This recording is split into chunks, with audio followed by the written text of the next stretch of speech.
Halo semuanya, selamat datang di sesi bedah materi kita kali ini. Jujur aja, saya antusias banget buat memandu kalian menyelami topik yang benar-benar memikat ini. Hari ini, kita bakal ngebongkar sebuah kerangka narasi dari sumber-sumber yang mengupas tuntas tentang eskatologi Islam atau ilmu tentang akhir zaman. Dan yang bikin merinding, kita bakal lihat gimana nubuat-nubuat kuno ini ternyata punya irisan yang tajam banget sama kondisi geopolitik Timur Tengah modern. Ini bukan sekedar mitos ya, tapi sebuah struktur sejarah dan prediksi masa depan yang sangat padat. Jadi, siapin fokus kalian, karena kita bakal ngelihat lanskap masa depan lewat kacamata teks-teks klasik ini. Oke, biar gampang mencernanya, kita bakal bedah materi yang padat ini ke dalam 6 bagian ringkas.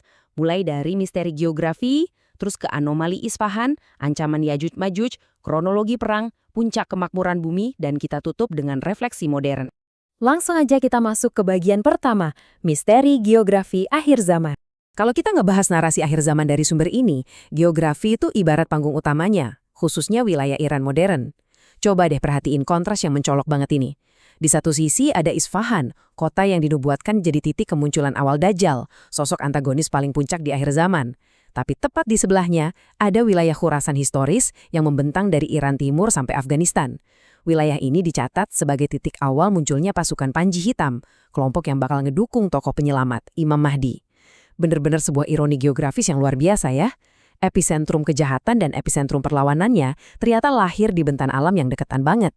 Yang ngebawa kita ke bagian kedua, anomali Isfahan dan sosok Dajjal itu sendiri. Nah, sumber kita nunjukin sebuah teka-teki logistik yang super menarik. Coba kalian pikirin pertanyaan ini sebentar. Teks klasik itu secara spesifik bilang kalau Dajjal bakal diikuti oleh 70.000 orang Yahudi dari Isfahan.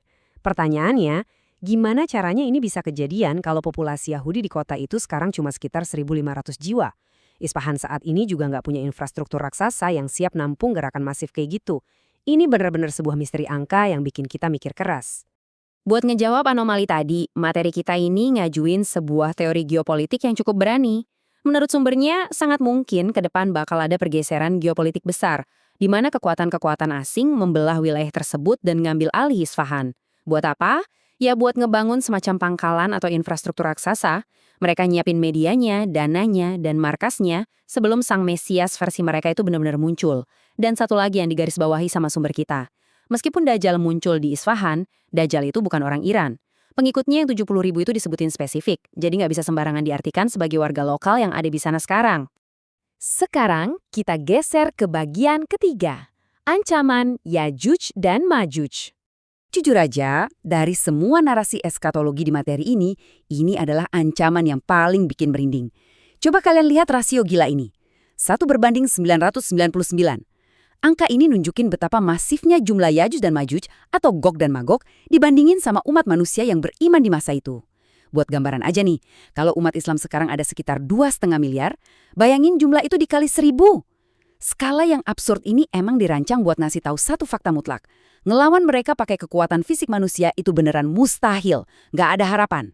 Dan yang bikin tambah ngeri, teks-teks kuno yang dikutip ini ngasih deskripsi yang spesifik banget soal mereka. Secara fisik, mereka digambarin punya wajah datar kayak tameng, tubuh gempal, dan ciri khasnya itu pakai sandal berbulu. Tapi yang benar-benar bahaya adalah sifat mereka sebagai perusak absolut. Sumber kita nyeritain, setelah mereka ngancurin semua peradaban manusia, kesombongan mereka nyentuh puncaknya.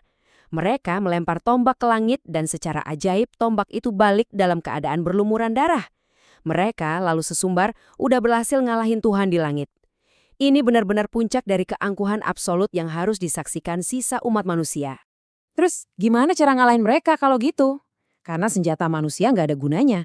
Nabi Isa dikisahkan bakal nyuruh orang-orang beriman buat kabur dan ngumpet di pegunungan. Dari situ, intervensi ilahi langsung turun tangan lewat 3 langkah ajaib.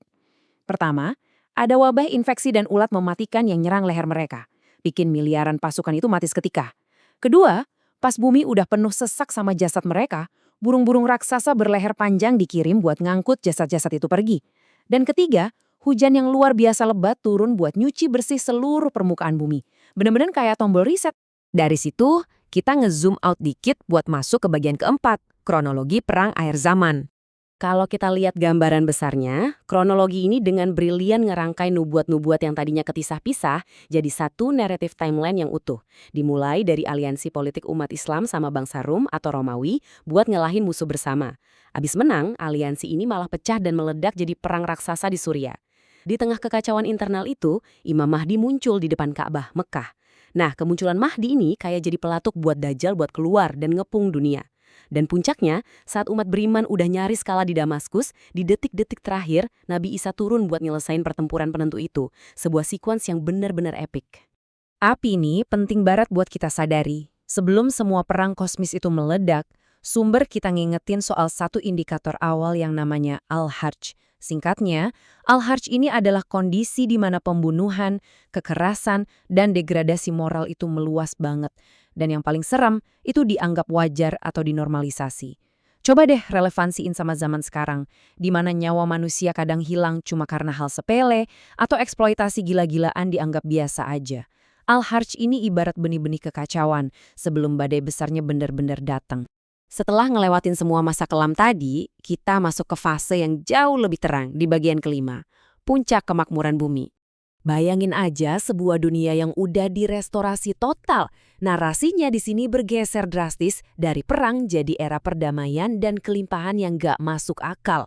Bumi diceritain bakal kembali bersih, kinclong kayak kaca bening tanpa polusi sisa-sisa ulah manusia. Keberkahannya tuh sampai di level di mana sumber alam melimpah ruah. Contoh spesifiknya aja, satu buah delima raksasa itu kulitnya bisa buat neduh dan isinya cukup buat ngenyangin satu keluarga penuh. Bahkan insting hewan pun berubah. Serigala diceritain bisa main damai bareng domba tanpa ada insting buat ngebunuh. Ini adalah janji utopia sejati di akhir peradaban. Terus kalian mungkin nanya, gimana akhirnya nasib orang-orang beriman itu sendiri? Nah, sumber kita nyatet sebuah detail yang jujur aja puitis banget. Orang-orang yang beriman itu nggak bakal dibiarin rasain kengerian kiamat fisik yang ngancurin alam semesta. Sebagai gantinya, bakal ada angin merah yang lembut banget bertiup dari arah Yaman. Angin ini secara damai bakal nyabut nyawa siapa aja yang di hatinya masih ada iman, walaupun cuma sekecil biji sawi. Mereka dibiarin istirahat dengan tenang dan cuma nyisain orang-orang tanpa keimanan di bumi buat ngadepin kehancuran dunia yang sesungguhnya. Dari cerita-cerita masa depan tadi, mari kita tarik mundur ke masa kini di bagian ke-6, refleksi untuk umat saat ini. Habis ngebahas semua prediksi epik tadi, pertanyaannya, apa artinya ini buat kehidupan kita sekarang? Gampang banget loh buat kita tiba-tiba jadi parno, baca narasi akhir zaman terus panik, mulai nimbun makanan di bunker, atau jadi takut berlebihan sama suatu wilayah geografis. Tapi materi ini tegas bilang kalau itu respons yang salah. Yang benar-benar kita butuhin, itu persiapan. Artinya apa? Ngebangun moralitas, berhenti ribut sesama sendiri buat mulai bersatu, dan dalemin lagi ilmu kita. Kenapa? Karena senjata utama Dajjal nanti itu bukan pedang, melainkan tawaran ekonomi. Sosok itu bakal bawa makanan dan kenyamanan di tengah krisis global. Kalau integritas internal kita rapuh, kita bakal gampang banget ngejual keyakinan kita cuma demi sepiring makanan.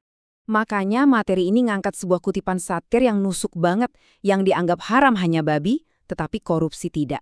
Ini adalah kritik super keras buat kemunafikan beragama di zaman modern. Ketika ada orang langgar amanah, nipu, atau korupsi, tapi masyarakat maklum-maklum aja, disitulah esensi integritas hancur. Logikanya gini, gimana mungkin kita bisa nolak suap manipulatif dari Dajjal di masa depan, kalau suap dan korupsi di masa sekarang aja udah kita normalisasi? Ini benar-benar tamparan buat kita melakukan reformasi moral dari dalam. Jadi, disinilah letak inti permasalahannya. Dengan semua gambaran sejarah, tanda-tanda yang mulai bermunculan, dan manuver geopolitik yang ada di depan mata kita, apakah kita masih bakal ngabisin energi buat ngeributin hal-hal sepele dan terus berdebat? Ataukah kita bakal mulai ambil langkah nyata hari ini buat ngebenerin integritas, kejujuran, dan persatuan kita? Karena pada akhirnya, bertahan di masa krisis itu bukan soal di mana kalian ngumpet, tapi tentang siapa kalian di dalam hati. Biarlah pertanyaan ini jadi PR buat kita semua. Terima kasih udah ngikutin sesi bedah materi kita kali ini, dan sampai jumpa di analisis-analisis mendalam berikutnya.